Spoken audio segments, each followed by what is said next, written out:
Alhamdulillah kali ini kita bertemu lagi dalam keadaan sehat walafiat. Nah, kali ini kita akan belajar muatan mapel IPA. Nah, sebelum kita mulai, kita membaca basmalah terlebih dahulu supaya apa yang kita dapatkan hari ini dapat berkah dari Allah Subhanahu wa taala. Bismillahirrahmanirrahim. Semoga apa yang kita dapat hari ini mendapat berkah dari Allah Subhanahu wa taala. Oke. Oke, anak-anak sudah sarapan? Sudah? Nah, siapa yang masak? Ibu atau kalian sendiri? Nah, sekarang coba sebutkan aktivitas pagi apa saja yang biasanya bisa kalian lihat di rumah atau di jalan atau di mana saja.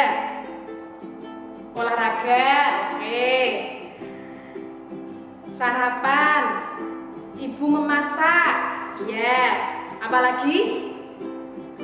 Ada yang cuci baju? Oh ya, ikut bantu menjemur. Oke. Nah, dari kegiatan semua tadi, menurut kalian mencuci baju, kemudian memasak, kemudian berolahraga. Nah, semua kegiatan ini ternyata ada hubungannya dengan panas. Loh, bagaimana? Apa hubungannya dengan panas? Coba kita perhatikan satu-satu. Ketika kita berolahraga pagi hari, kita mendapatkan sinar panas matahari. Nah, panas sinar matahari bermanfaat untuk tubuh kita, mengaktifkan vitamin D yang ada di dalam tubuh kita yang belum aktif. Yang kedua, masak. Kalau kita melihat ibu sedang memasak, pasti ibu menyalakan kompor. Nah, kompor itu juga menghasilkan panas. Kemudian yang ketiga, kita melihat ayah atau bunda menjemur pakaian. Setelah mencuci, bajunya dijemur. Nah, ketika dijemur, dikeringkan di panas matahari. Itu juga membutuhkan panas. Kali ini kita akan belajar tentang panas dan perpindahannya.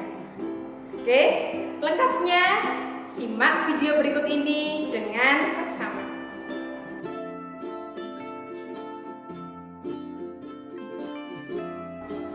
Adapun kompetensi dasar yang akan kita pelajari di tema 6 yaitu KD 3.6 menerapkan konsep perpindahan kalor dalam kehidupan sehari-hari. Kemudian yang kedua 4.6 melaporkan hasil pengamatan perpindahan kalor.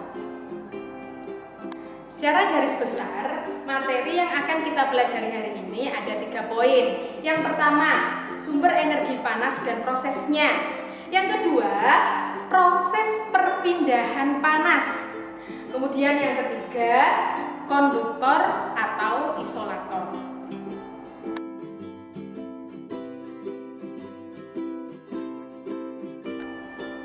Sumber energi panas. Apa ya sumber energi panas itu? Sumber energi panas adalah suatu benda yang dapat menghasilkan panas disebut dengan sumber energi panas. Apa saja contohnya? Yang pertama, matahari. Kemudian yang kedua, api. Yang ketiga, gesekan dua benda. Yang keempat, listrik. Dari sumber energi panas ini akan mengenai suatu benda. Lalu apa yang terjadi pada benda tersebut? Benda tersebut akan mengalami 2 kemungkinan, yaitu bertambah panjang atau lebar atau berkurang panjang atau lebar. Apa yang terjadi jika bertambah panjang atau lebar? Jika bertambah panjang atau lebar, maka benda itu akan mengalami pemuaian. Sedangkan jika berkurang panjang atau lebar, maka benda itu akan mengalami penyusutan. Pemuaian.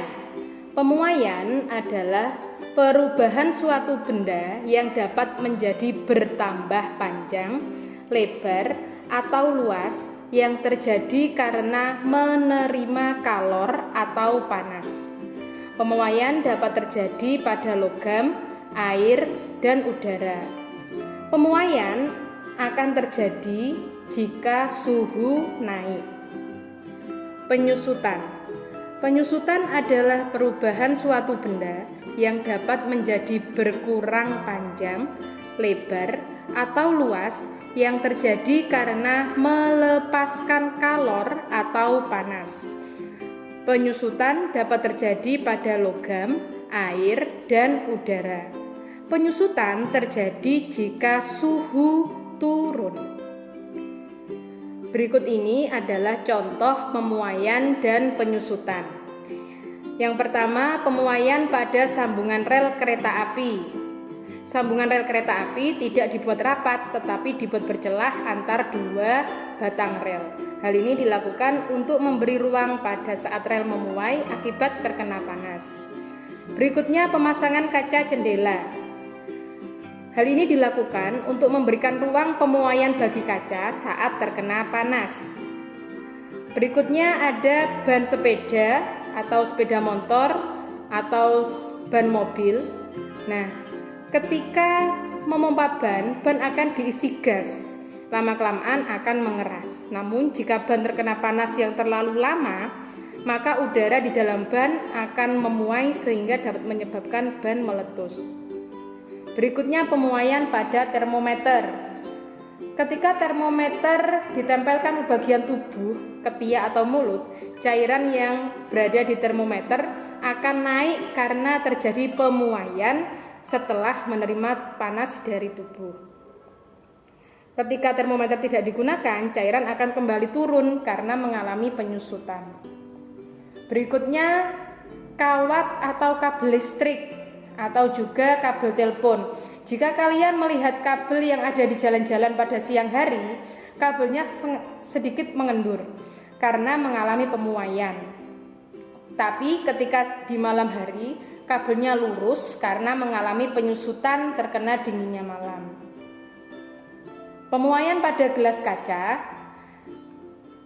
Hal ini terjadi karena pemuaian yang terjadi pada gelas yang tidak merata. Nah, lalu bagaimana caranya panas ini sampai ke kita? Perpindahan panas ada 3 cara. Yang pertama yaitu dengan cara konduksi, yang kedua dengan cara konveksi, yang ketiga dengan cara radiasi. Nah, untuk lebih jelasnya lagi, perhatikan praktikum berikut ini.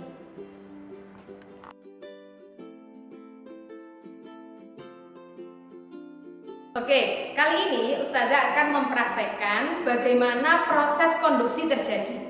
Ya, alat-alat yang dibutuhkan, yang pertama, ini namanya bunsen. Kalian kalau di rumah bisa menggunakan lilin. Nah, kemudian yang kedua korek api.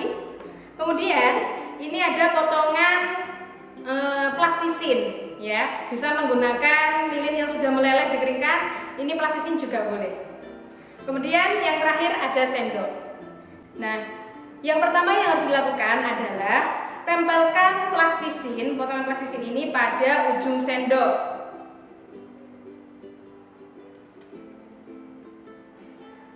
Nah, sudah tempel ya.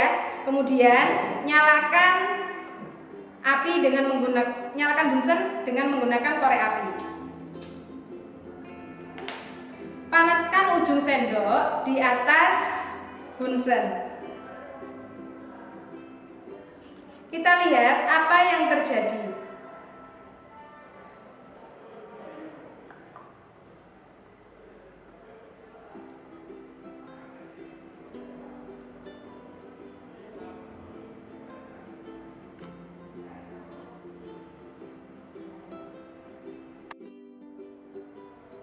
Kita lihat apa yang terjadi.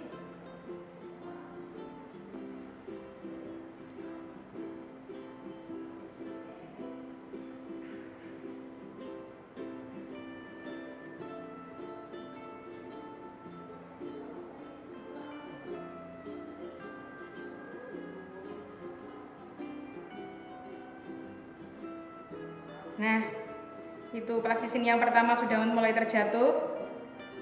Nah,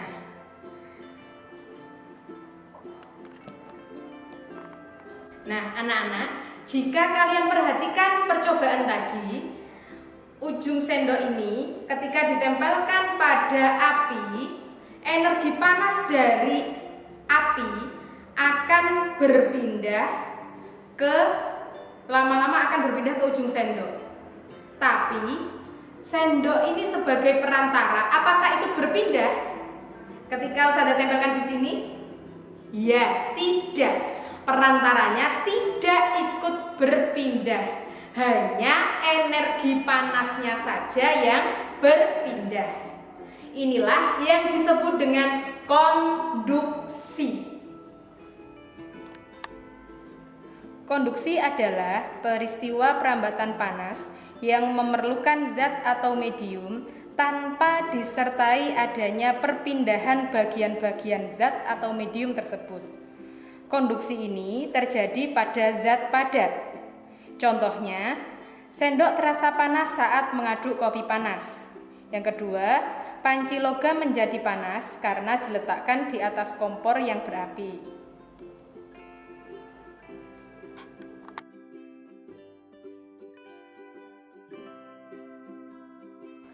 Oke, kita lanjutkan percobaan yang kedua.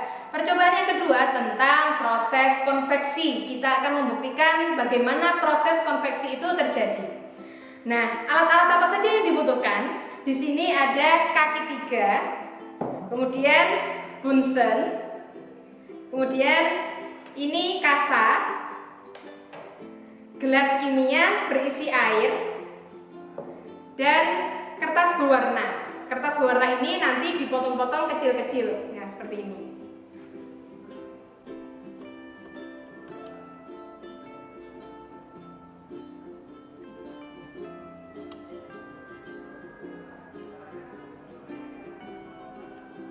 Oke anak-anak, seperti yang sudah kalian lakukan di rumah. Nah, ini pertama-tama kita susun kaki 3, bunsen dan kasa seperti ini. Kemudian taruh gelas kimia di atasnya. Kemudian masukkan potongan-potongan kertas tadi ke dalam.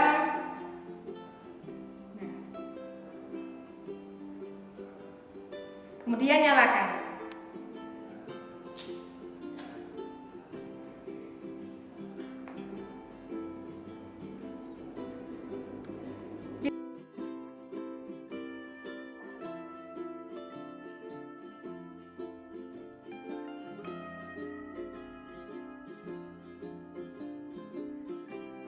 Konveksi adalah perpindahan panas dengan disertai aliran zat perantaranya.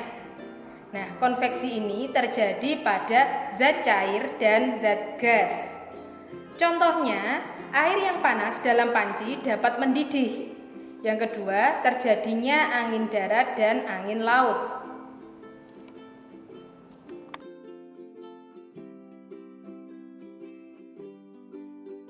Oke, yang ketiga kita akan membuktikan proses radiasi. Ya, alat yang kita butuhkan lebih simpel lagi, hanya bunsen dan korek api. Nah, pertama-tama kita nyalakan bunsen dengan menggunakan korek. Nah, kita dekatkan tangan kita ke api. Tangan kita yang awalnya dingin, ketika kita dekatkan api, tangan kita akan terasa lebih hangat. Kalian bisa mencobanya di rumah dengan menggunakan api dari lilin. Nah, disinilah buktinya proses radiasi itu terjadi, yaitu perpindahan panas tanpa menggunakan perantara.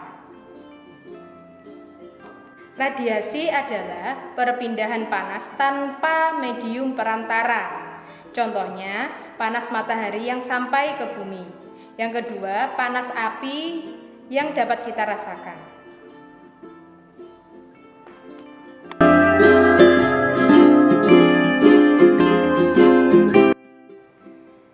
Konduktor. Konduktor adalah bahan yang dapat menghantarkan panas dengan baik. Bahan-bahan yang bersifat konduktor contohnya dari jenis logam. Yang pertama, aluminium. Yang kedua, besi atau baja. Yang ketiga, tembaga dan jenis-jenis logam lainnya. Isolator adalah bahan yang tidak dapat menghantarkan panas. Bahan yang bersifat isolator contohnya bahan-bahan yang terbuat dari plastik, kain, styrofoam atau gabus, dan kayu. Nah, di sini contohnya ada plastik, kain, kayu, dan styrofoam.